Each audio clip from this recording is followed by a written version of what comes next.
such a genuine gem. Thank you for clicking on my video. I'm Brooke McKenna, but today's case is about the earthquake killer who believed that he saved the world. Now, this killer makes you question everything when something that seems outrageous is proven to be true. Well, kind of. Now, have you ever had the urge to save the world, to be a hero? Well, I hope you wouldn't take innocent lives to do so, because that's exactly what Herbert Mullin did.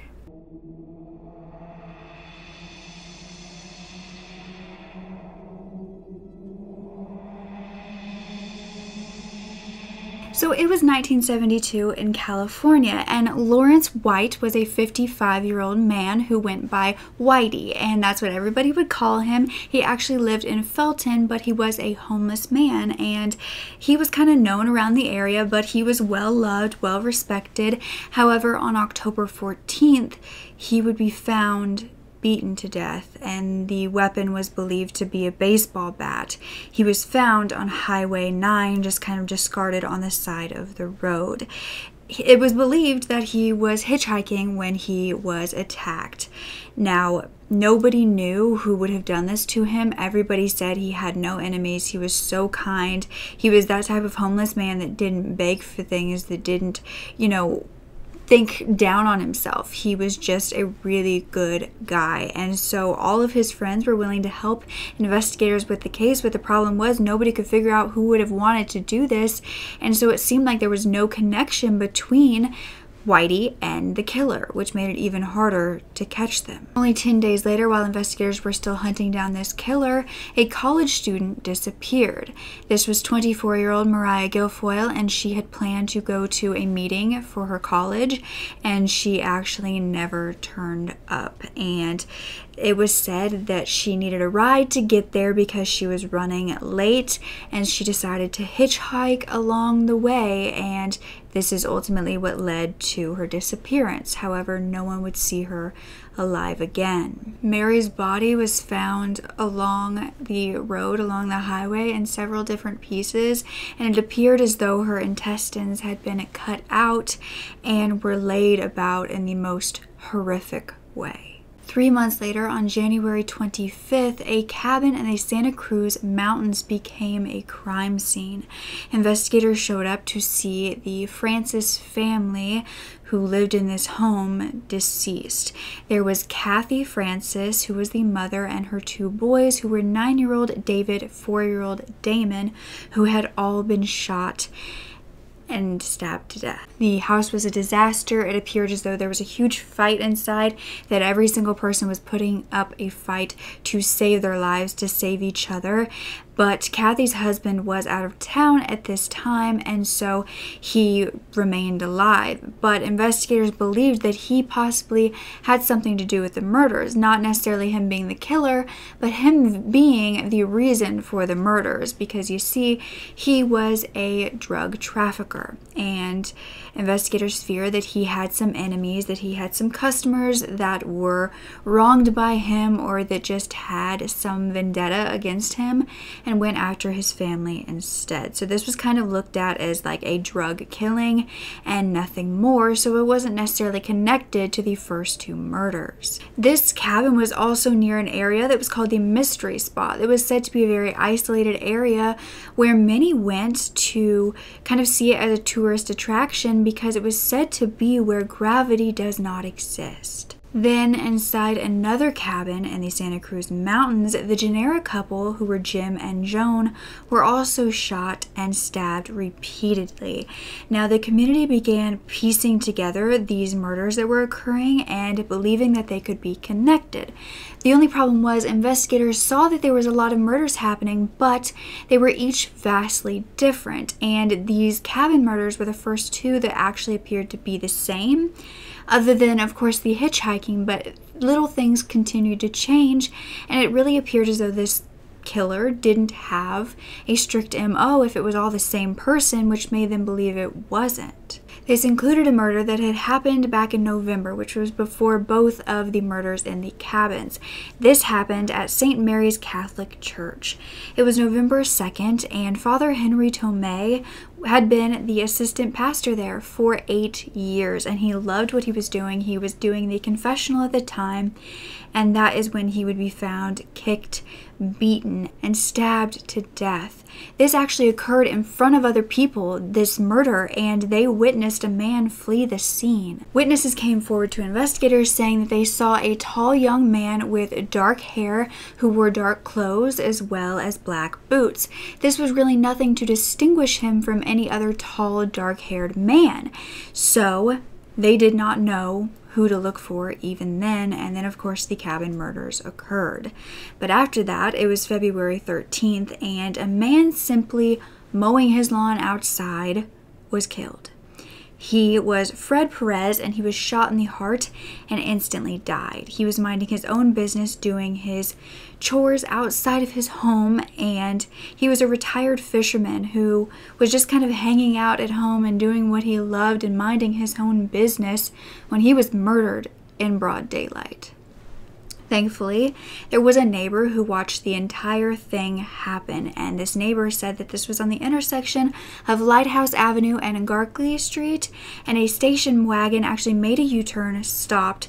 A man got out of the car, put his rifle across the hood, shot Fred, got back in the car, and drove away calmly. These neighbors did get the license plate number because this car didn't even speed away. It very calmly drove away. Like, the person inside didn't care if they were going to get caught for murder. So instantly an APB was put out, and it only took them a few minutes to find the vehicle because it was still in the area, in the neighborhood, and investigators were cautious knowing that this driver had a gun. They used, guns, they pointed at them in case they surprised the driver, and the driver began to shoot. But this driver didn't do anything. He pulled over and he got out and was arrested without a fight. This turned out to be a 25-year-old man named Herbert Mullin. He was a 5'9" young man with dark hair.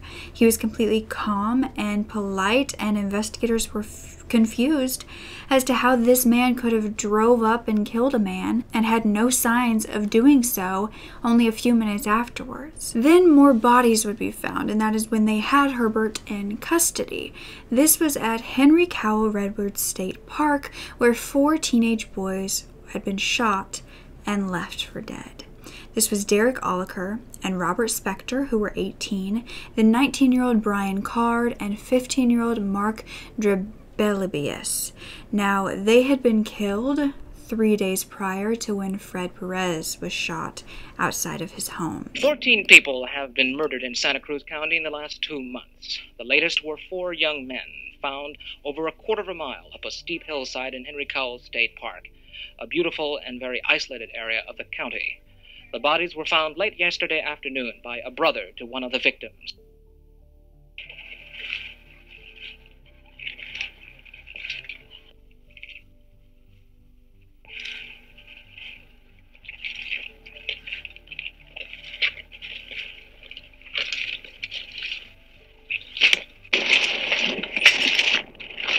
It goes right up through this area.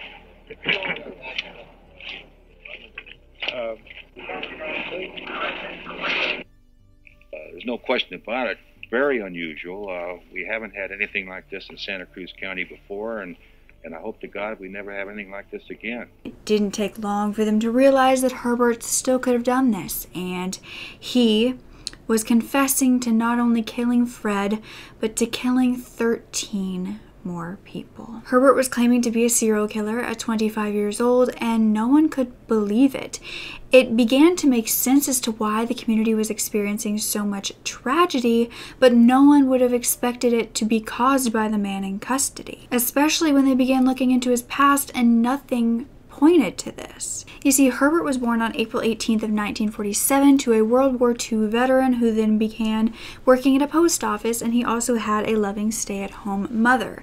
Other than his father being strict, there was really nothing concerning about Herbert's childhood. He didn't hurt animals, he didn't go through abuse, he didn't have anything tragic to him, he didn't show any signs of lack of empathy, and in fact, at San Lorenzo Valley High School, he had so many friends. He played football, he was a star, he did his work, he was a great student. In fact, he was voted most likely to succeed and then got a college scholarship where he could go to a really good college. He did do some drugs such as LSD and marijuana with his friends, but he was still able to balance, working and doing school all while doing the drugs. But after he graduated, shortly after this, his best friend named Dean Richardson did pass away in a car accident, and Herbert took this really hard and was said to make kind of like a shrine of him in his bedroom to mourn him. Herbert did have a long-term girlfriend who he had gotten engaged to, and he was also said to hit her on the legs when he got mad at her, and he wanted complete control of her, and she began to get scared of the way that he would act sometimes. Now, they eventually broke up when Herbert said that he believed he might be gay, and this is kind of around the same age that he began showing some signs of concerning behavior. You see, at 21, something happened, and Herbert was admitted to the mental hospital for these behaviors that he was showing, and he began to put cigarettes out on his skin on his private area. He was then evicted from his apartment because he would pound on the floor and yell at people who weren't there. It was said that this wasn't the first time he had been placed in a mental hospital, but since he was an adult, he could just discharge himself, and so he would often do that after a few days. However, since he was kicked out of his apartment, he had to move into his parents' home again until they got back on his feet. And his parents had always known that something was quite unique about Herbert. I mean, his earliest memory was said to be when he was a baby. He looked into a puddle and he remembered touching the sun with his finger and feeling peaceful. But as he grew up, he sometimes appeared to be in his own world. He would talk to himself, have conversations with people who weren't there, and this was past, having an imaginary friend. This was when he was a grown man, and it was even said that he would go to boxing and he would do a really good job, fighting the person, not getting angry if he was losing. But then when the fight was over, he would kind of go into his own corner and kind of have a conversation with what appeared to be someone who was there, but there was never anyone there. He was once even having dinner with his sister and her husband, and then he began to mimic everything he was doing. This was not in a funny way. This was him seriously doing everything that her husband was doing, following him around, and his sister said it was almost like he was in a trance while doing so. People who knew Herbert knew that he was a little off, but they didn't know the extent of this statement, and they believed it was just due to the drugs that he was taking. But it was much more than that, because you see, Herbert began hearing voices, and he began to believe he was on Earth to do something bigger than just work and live, that he had been sent to Earth to save the world. Now, Herbert had realized that his birthday, April 18th, was also the death date of Albert Einstein. Now, this was something he couldn't get over. He began digging deeper, believing this meant that it was something important, that he was something important, and that Einstein died on that day to protect the people born on that day because they were supposed to protect other people. That's when he realized something else that occurred on April 18th, and this was the 1906 San Francisco earthquake. The 1906 earthquake was actually a 7.9 magnitude and one of the worst natural disasters in the United States. This was said to be about 286 miles on the San Andreas Fault that was ruptured, and on April 18th, the shocks lasted a full hour and caused multiple fires to burn for 3 days. Now, it was believed that around 3,000 people had died and half of the city were left homeless. They were all basically out on the streets with tents. There were food lines set up, and people came in to help out with, medical aid and helping stop the fires and rebuild the community, because this was a huge tragedy. But this occurred long before Herbert was even born. He had not been affected by this, but he now had an obsession with it, and he believed that nature needed blood sacrifices to prevent further earthquakes that bad, and that if earthquakes did continue happening, California would fall off into the ocean. And the reason he said that California hadn't had a huge earthquake like that since then was because The Vietnam War had been happening during this time, and it had caused enough American deaths for the sacrifices. However, he knew that the war wasn't going to continue forever, and Herbert told investigators that when God talks to you, you listen. And so he did. He began hearing voices saying that he needed to kill people in order to prevent another earthquake. That's when he began to search for his victims, and he claimed that different individuals would basically volunteer as tribute to be the sacrifices, and that he didn't necessarily kill them because they were willing to be sacrificed for a greater good, and they were coming to him. That's when he said he came across Lawrence White, and he was a homeless man just trying to find a ride, and Herbert was driving past him when he heard him say he wanted to be sacrificed. So he pulled back there. He put up the hood of his truck and he asked for help, and that is when he struck Lawrence with the baseball bat. But Herbert said he didn't kill Lawrence. He said that this victim was Jonah from the Bible, and that he heard him telepathically say, "Pick me up and throw me over the boat. Kill me so that others will be saved." Herbert then admitted to picking up Mary Guilfoyle and taking her far from her location where her college was, where she wanted the ride to, and her murder was the most brutal of them all, with him pulling out her intestines, and he said that his floor mat was completely covered in blood that he couldn't get out. At this point, he decided to go to confessional. He was quite a religious man. He had grown up that way, and it was believed that he wanted to confess to the prior murders and what he had done. However, instead, he heard Father Tomei saying to him telepathically that he wanted to be sacrificed next. So instead, he stabbed him in the heart and murdered yet another victim. The priest was actually able to get a few words out before dying, and he said that he forgave Herbert. This is when he said that he tried to join the U.S. Marines. He actually passed all physical and psychological tests, and the only thing that was stopping him was the fact that he did drugs, and he was rejected after this. This was all that Herbert wanted, and he was, fixated on this. And when he couldn't have it, he at first blamed the drugs. He never blamed himself. He blamed the drugs, and then he blamed the person that started him on the drugs, which was a friend back in high school, a man named Jim Gennara. That's right, a name that we've talked about before, because he was a man murdered in one of those cabins. But Jim did have a connection to Kathy, who was the other person murdered in the cabins, because when Herbert went to find Jim, he went to this cabin where he believed he lived and found out that he had moved. Instead, he came face to face with Kathy Francis. Kathy was more than willing to tell him exactly where Jim lived now, and in fact did so. But then, because of her kindness, she was murdered, and so were her children. Now, it's not known exactly which family was killed first, the Gennaras or the Francis family, because he could have either murdered Jim and then came back for Kathy, or went ahead and murdered them and then went for Jim.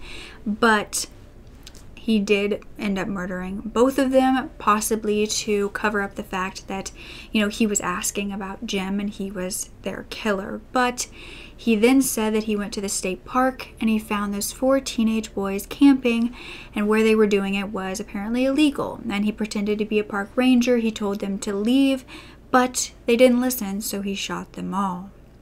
He said he then went on to kill Fred Perez.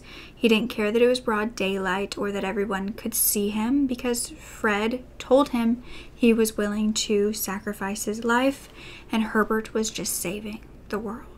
Now, in custody, Herbert claimed that these drugs he had started in high school were detrimental to his mental health, and he knew that, and he blamed everyone in high school who made him do those drugs for everything.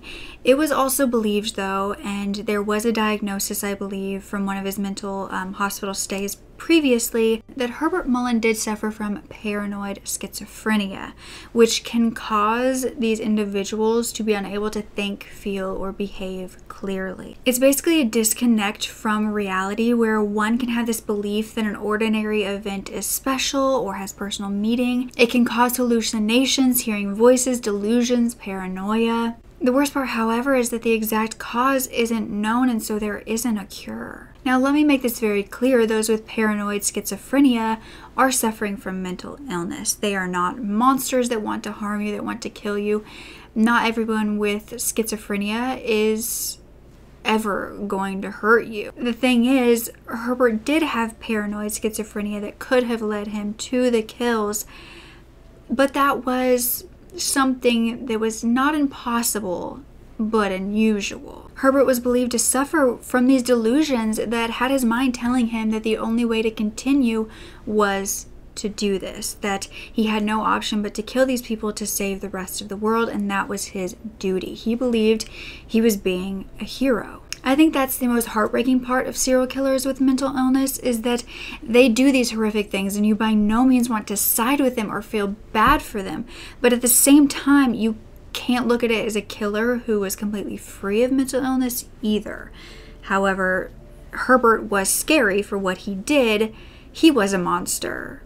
But his mental illness didn't make him a monster. It was the fact that his mental illness made him kill. Does that make sense? It's very hard to talk about these cases where these killers are really suffering, because you don't want to add to the stigma and make these people with mental illness who are wonderful people appear scary.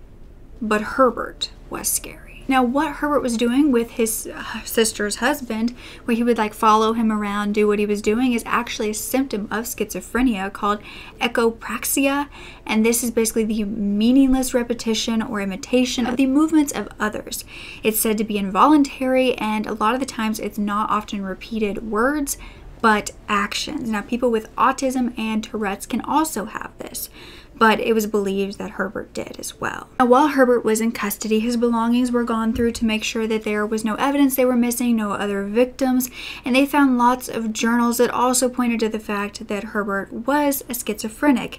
These papers were scribbled on. They were talking about things like he was one of the 13 disciples of God, and it just really showed his mind frame during the time of the murders. But now Herbert had been in custody for 8 days, so he had not been killing, obviously, and that's when a 5.8 magnitude earthquake hit Southern California. The exact thing that he feared was going to happen did happen, and it caused $1 million in damages and made Herbert believe that he was right all along. But Herbert still admitted to all of the murders and was charged with 10 of them. Now, I believe the 2 that he wasn't charged with was Mary Guilfoyle, since her body was mutilated unlike any of the others, and they believe that could mean that it wasn't connected.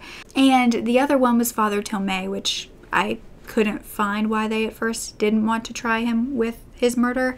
But the trial wasn't really to find him guilty of these murders, because he had admitted it. They knew they were going to find him guilty. The problem was they wanted to see if he was going to be held responsible for his actions, because they needed to figure out if he was sane at the time of the murders, which could be determined if they were premeditated or if he was legally insane. Now, he was pleading not guilty by reason of insanity at the trial, but Herbert was also complaining that his lawyer wasn't good enough because he didn't look like Richard Nixon. He also interrupted the trial multiple times to correct them on the information about the murders.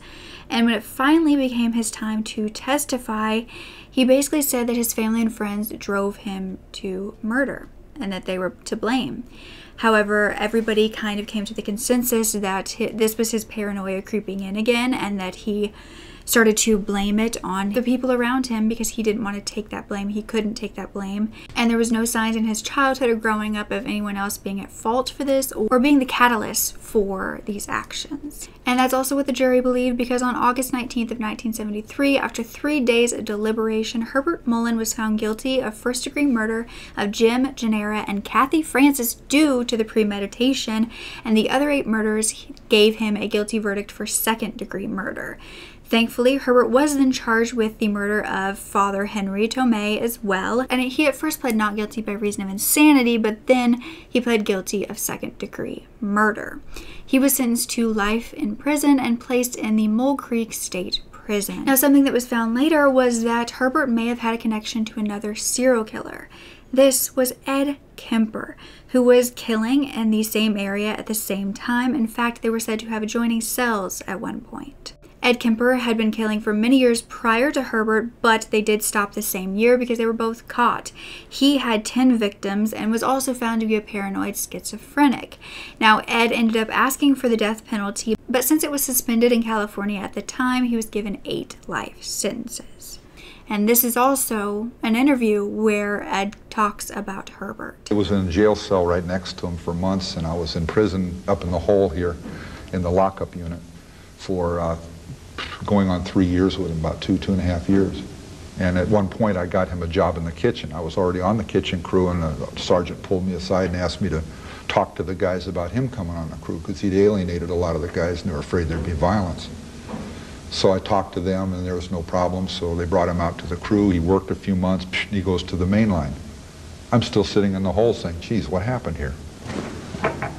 And, you know, I knew Herbie. And I don't call him Herbert Mullin. And of course I don't call myself Edmund Kemper III either. I never heard that in my life until I was locked up for murder, right? But little Herbie was, when I met him in Redwood City Jail, okay, our first meeting was I bumped him out of the priority cell where they could look from the office and see through the steel door, the glass in the door, and see him physically, or they could watch the monitor and watch him. He got bumped next door. There was a shower in the priority cell. He never had to leave the cell. For him to shower from the other cell, he had to go out into the main area. They had to lock everybody in one of the, I guess you call them tanks. They moved 15 guys, 30 guys out of the tank into the activity area. They'd walk him around into their tank. He'd shower. He'd come back out. And all the way over there and all the way back, they're catcalling him. They're calling him names. They're yelling because he caused them great interruption in their day, right? He resented that. He got bumped out of the priority cell into a non-shower cell. I got the shower cell, right? So he wasn't too friendly at first. And I'd say, excuse me, Mr. Mullin. I says, do you have a bar of soap? There's no soap over here. He took it all with him. He had no need for it, but he took it with him. And he'd say yes, and I'd say, well, can I use a bar of it? He said, no. And I'd say, oh, I got one of these little shits here. And what it is, he's a little wimpy guy that hates big guys because he always feels intimidated by them, right? And that's how we started out. So I started thinking about that, and I went back to my old relationships in therapy and group therapy and Tascadero and youth authority and stuff, and I'm saying, okay, well, we can deal with this. So I said, well, I have to be kind to him. So I found out something he liked. He loved Planters peanuts, little bags of peanuts. Shelled peanuts, and so I bought 20, 30 bags of them. I didn't care for them myself. And I offered him some one day, and they were both on camera 24 hours a day. So I said, Herbie, would you like some peanuts? And he'd say, yeah. And I'd say, oh, I got to him, right down to the inner core there. Yeah, this little childhood thing comes out. And I says, oh, here. And he was fascinated by this thought of, gee, he's just giving me some peanuts and I didn't do anything for him. I don't know him. I'm not being nice to him. Why would he give me some peanuts? So he comes over to the bars. We can't even see each other. And I reach out with these peanuts around the side. And I see this little hand come out. And I thought of it almost as a little monkey paw. That's what it seemed like. So innocent, and this little hand comes out, starts to reach for the peanuts, and then he hesitated. And he pulls back. And I thought, oh, geez, he's defensive. He's thinking I'm going to grab his hand and rip his arm off or something. I'm this great big guy, right? So without saying anything, I just reached around and I laid him on the bars and then pulled my hand away. And he took them and he enjoyed them and all of that. And I'd say, later I'd say, gee, Herbie, did you eat all those peanuts? And he'd say, oh, no, I still got some left. I said, well, I got plenty more. I said, go ahead and enjoy them. So what I did is I started giving him bags of peanuts. And he had this horrible habit. There's guys back in the tank, and he and I are in these cells facing them through 3 bars, 3 sets of bars. And I can't see him, and he can't see me. I don't know where on the set of bars he is. The set of bars is maybe 9 feet wide and, 8 or 9 feet high. And when he would get to acting up, he'd sit there for hours writing and writing at this little desk. And the other guys were ignoring him. So that night they're watching Saturday Night Special, with all this rock music playing and stuff, and they're enjoying it. And he'd get up and make this real loud speech about how bad television is for you and why you shouldn't watch it. All the things it'll do to you. And they're having fits. They're trying to throw things at him. They can't get at him. They're raging. They're mad because he's destroying the one thing they really enjoy. And he's just having a ball doing this. He'll sit for hours all day writing this 2-hour speech, exactly as long as it takes to watch that show. So he'd also sit over there and sing these horrible songs. He couldn't sing a lick at all. And he's singing these horrible songs. And one time I was in the car coming back to Redwood City, and the cop got so upset at the singing he's doing in the back of the station wagon, he turns around with his can of mace. He says, "I've had it. Get out of the way, Kemper." And I'm saying, "Hey, wait a minute. You're going to get me with that stuff." He's trying to mace the guy in the back of the car because he won't shut up. And he's trying to get him to shut up. And the guy just ignored him. He had this way of really getting in people's nerves.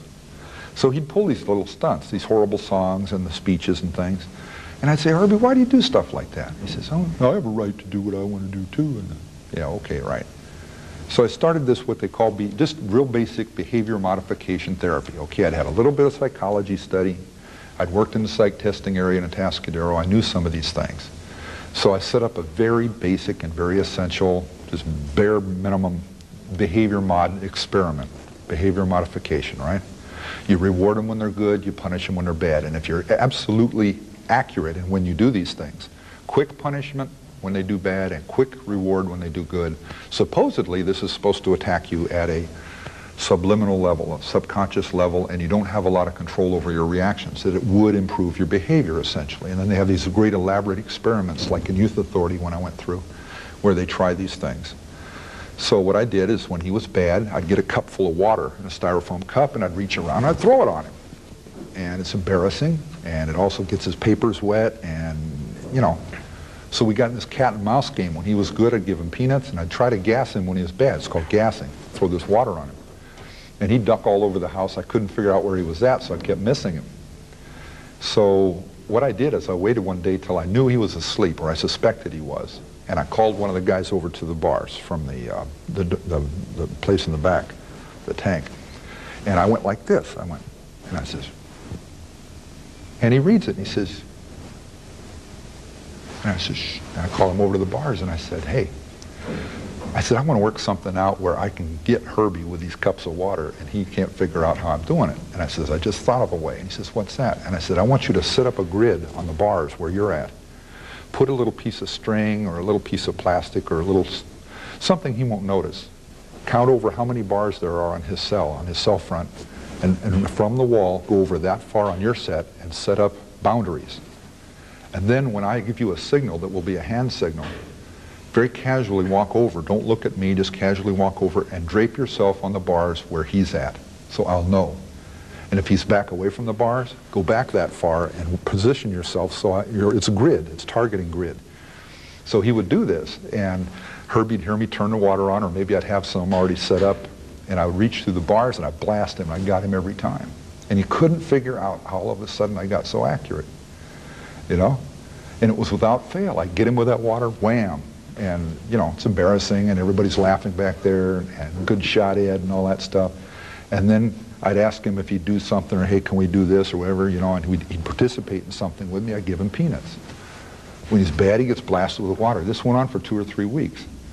And he actually got away from the bad behavior when he said, "Hey, I want to sing." And I says, "Well, hey, guys in the back, do you mind if he sings?" "Oh, we don't want to hear that shit, man." I said, "Hey, you want to hear it now, or do you want to hear it tonight when you're watching the show?" "Yeah, okay, so go ahead, Herbie, sing." What did you sing? And he'd sing for 30, 40 seconds, and then he'd get bored and say, "Gee, I don't want to do this anymore." You know, because the fun was gone out of it. But the point is, it got a handle on his behavior. And the cops are watching this. The deputies are on camera watching me. I mean, they're on the monitors watching every move I'm making, right? And they're fascinated. They're watching this thing going back and forth with me and Herbie. They're not involving themselves. They're just watching it. And after a while, one of them come in and said, "Herbie is completely cooperative now. He's not messing around." Because I've been, as we're talking, these little frictions out between he and I'm showing him some insights into why people don't like him. I'm showing some insights into what his behavior is causing in them. And he had realized by that point that it was just he's reacting to how people are reacting to him, and it's just a self-perpetuating thing. And it was the only way he could get out his negative feelings. And I said, "Well, why don't you pose on the positive? Focus on the positive instead, and the negative will go away." I don't think anybody ever did that with him before, because he responded real well to it. And later when we were up here in the hole together, and we weren't even supposed to be together. They didn't want us together, but we were up in the hole together. I was the only guy he could talk to. A lot of pain inside, he had a lot of anguish inside, he had a lot of hate inside, And it was addressed at people he didn't even know because he didn't dare do anything to the people he knew, because he was aware of all of the structure around that, and that would be the end of his life. And so I started, the way I found out about these things is I would pose little comments or questions aimed at him as we're sitting up there on the tier, on the concrete floor, sitting there against the wall, talking to one another.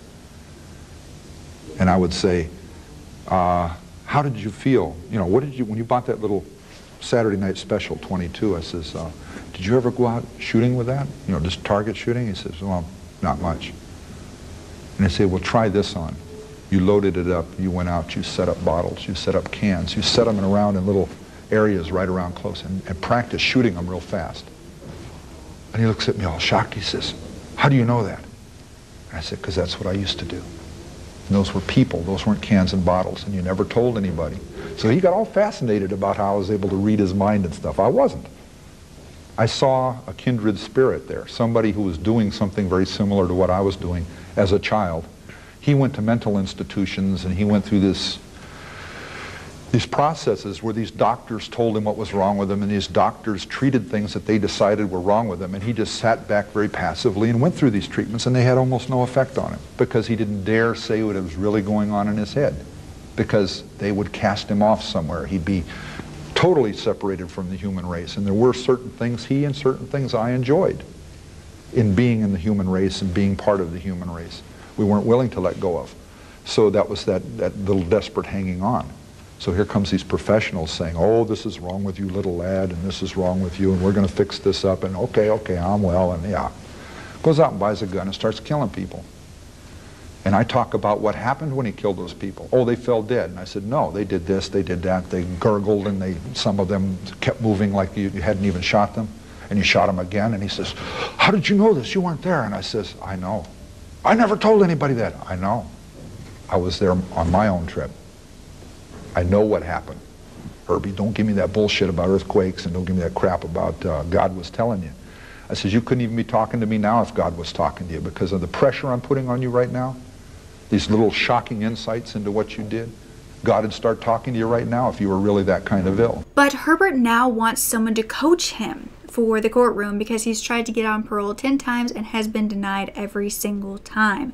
But do you believe that this was all this delusion that he had at the time of the murders, or were all of them premeditated like his friend Jim? Now, I did find a website that is said to be from Herbert Mullin, and some of his writings can be found on there and his apologies for what he's done. So I'm going to read a few of them to you now.